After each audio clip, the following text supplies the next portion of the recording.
Hello, everyone, and welcome to Grandstand Sports Data. In today's video, we're giving you the round one betting preview between the Detroit Pistons and the New York Knicks. We'll be going over some fundamental handicapping, technical handicapping. We'll also be giving you our models predictions along with the betting lines for this series. So let's get right into it.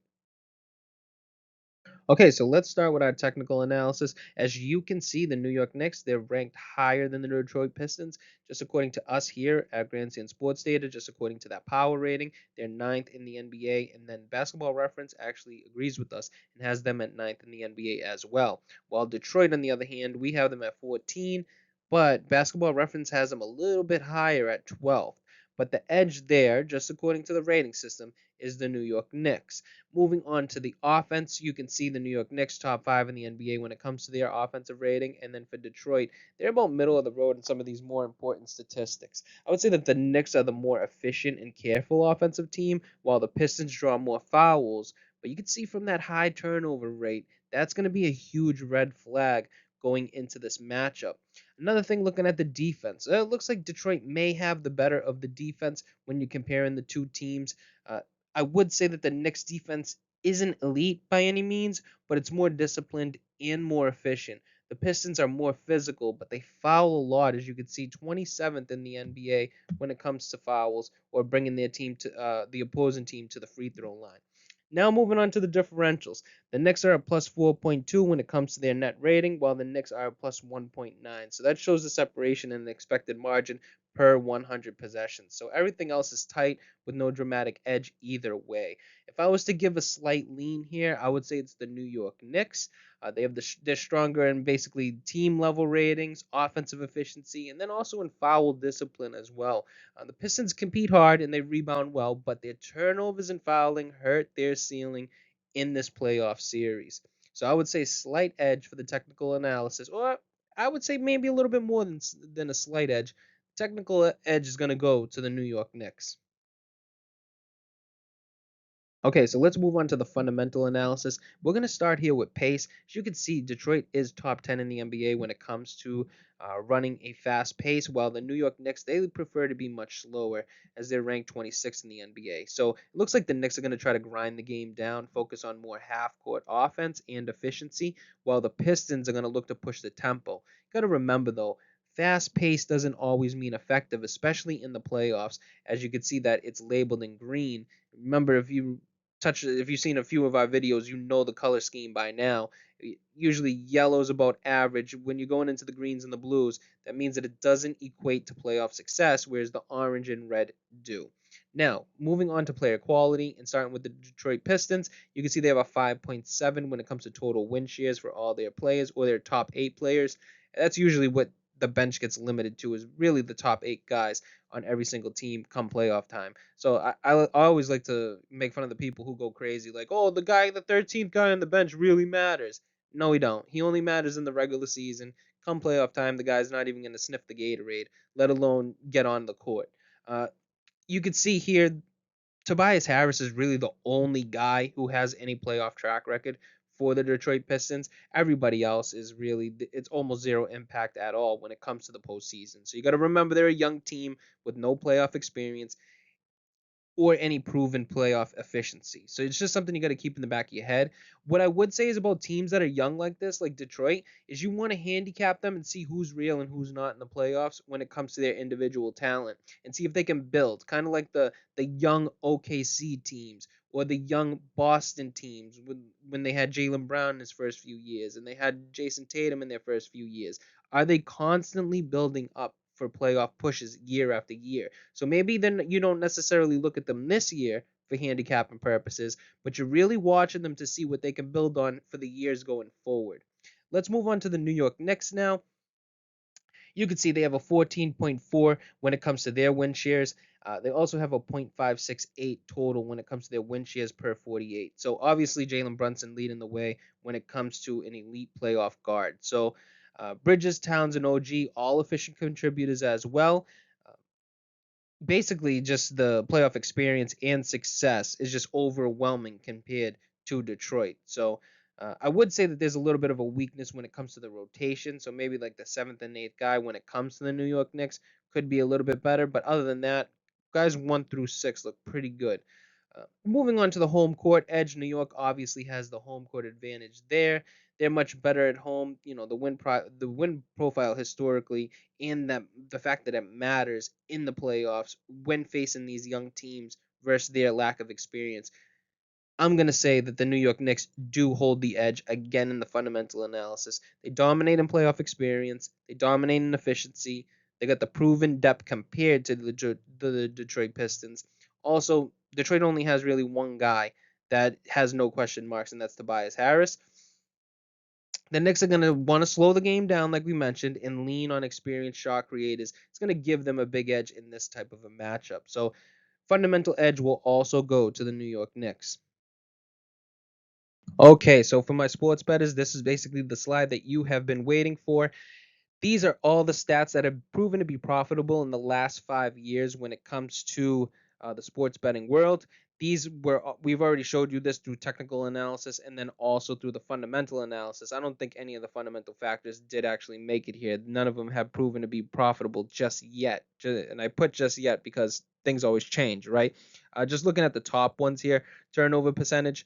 That's an edge for the Knicks. Every $1 bet was an $8.94 profit. For turnover differential or turnover percentage differential, $8.37 profit for every $1 bet. Again, another edge for the New York Knicks. And then free throws per field goal attempt differential.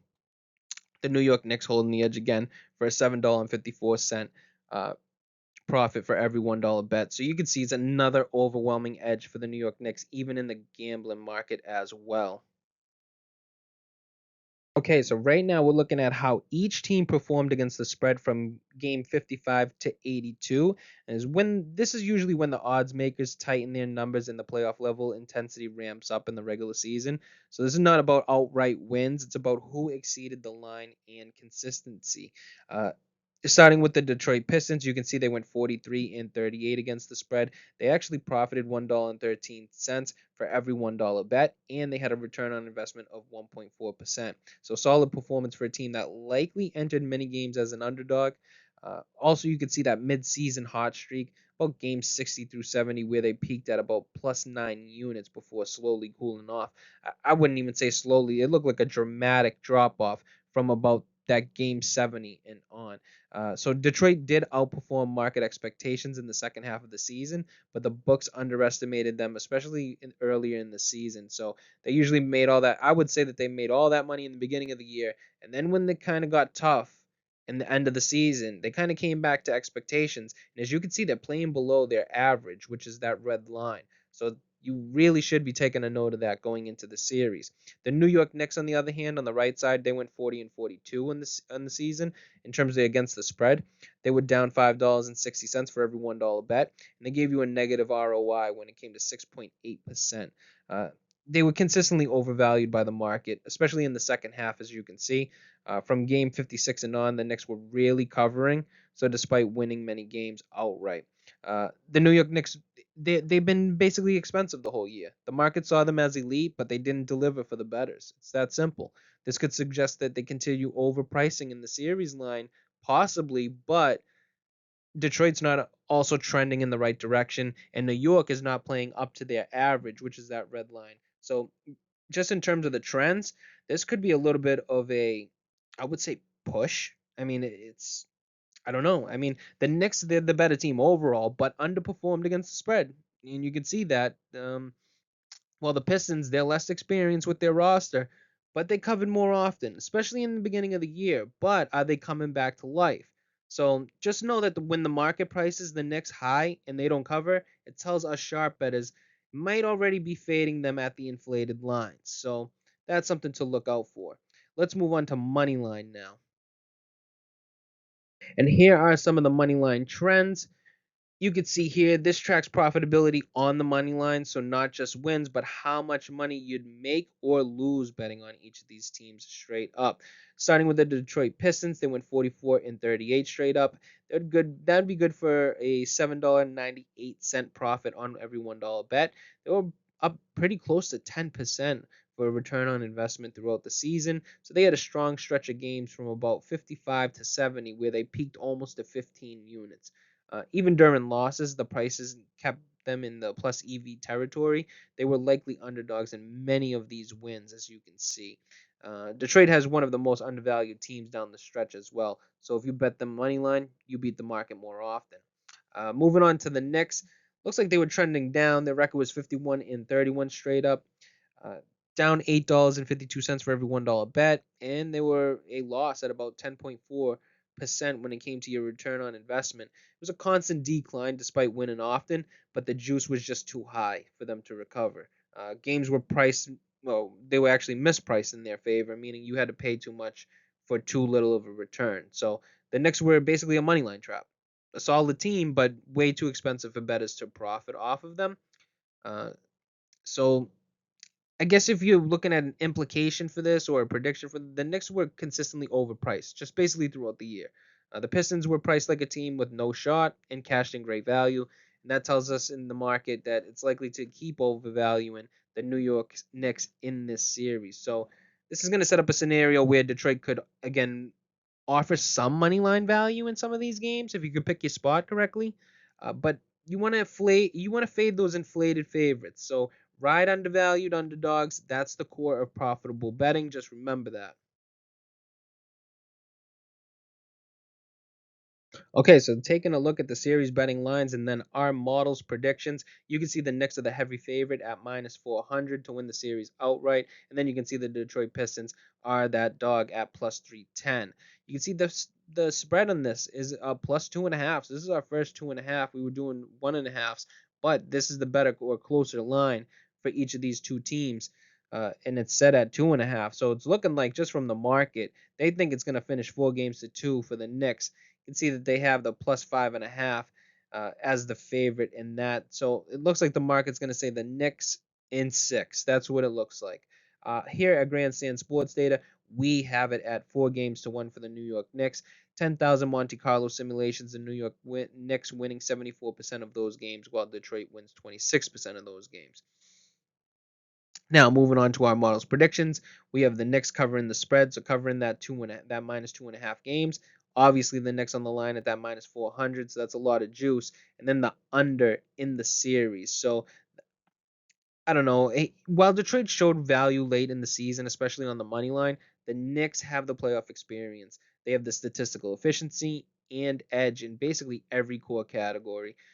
And our models, it's reflecting that. The Pistons may offer value in like one game, like maybe game 3 or game 4 at home as a live underdog, but for the full series, the edge clearly sits with New York, and that's where I would lean. New York, possibly in 5, maybe even 6. I can only see Detroit maybe stealing a game, but just like I said earlier in the video, that doesn't mean to throw away your handicapping for Detroit. Make sure to see what players, what players have the dog in them is what people will say, or what people, what players are performing consistently at a playoff level. Those are the guys that you want to build on and kind of get a gauge for Detroit. Are they this young team that was reminiscent of Boston, OKC, and then they built to something, as grew together? That's something you want to look at. You're going to see other teams like that as well, like Houston.